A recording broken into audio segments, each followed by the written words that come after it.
হুম, এটা হচ্ছে মুরগির জন্য, ওই কুকুরের জন্য সেই মুরগির স্টু, কারণ ও তো কিছুই খাইতে পারে না। ওকে দেওয়া হইলো, যাই দেখি খাইতে পারে কি না বেচারা।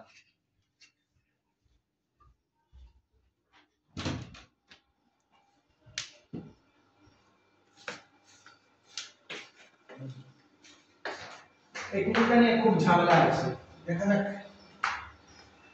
ডাক্তার অবশ্য বলছে ও কিছু খাইতে পারবে না, ওকে স্যালাইন আর মেডিসিনের উপর রাখতে হবে। যদি 7 দিন সার্ভাইভ করতে পারে তাইলে বাদ, কিন্তু অনেক এক্সপেন্সিভ ট্রিটমেন্টটা। হ্যালো হ্যালো হ্যালো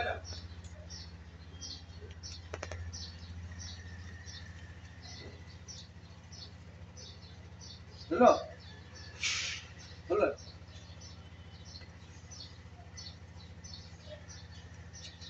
আলহামদুলিল্লাহ, একটু দেখে খাইতেছে। লুলু খাচ্ছে, কি যে শান্তি লাগলো রে বেটা, দিদি আমার এবার ছেড়ে দিকে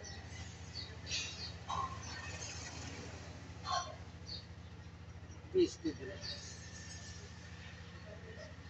কলিজাটা খাও, হলো কলিজাটা।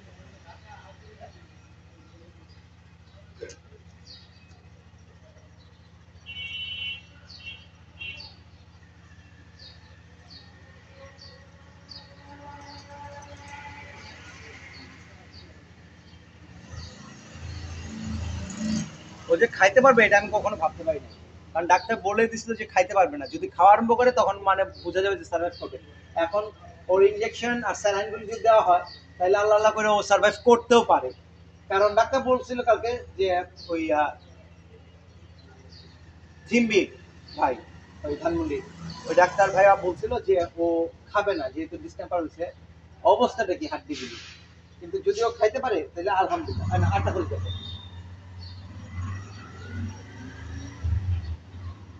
ওর খাওয়া দেখে আমার আর শান্তি লাগতেছে, কিন্তু এত এক্সপেন্সিভ এই ইনজেকশন আর স্যালাইনগুলি 7 দিন কন্টিনিউ করতে হবে কিভাবে আমি বুঝতে পারতেছি না। যাই হোক, দেখা যাক, আল্লাহ নিশ্চয়ই সাহায্য করবে বা কেউ তো অবশ্যই হেল্প করবে, দেখা যাক।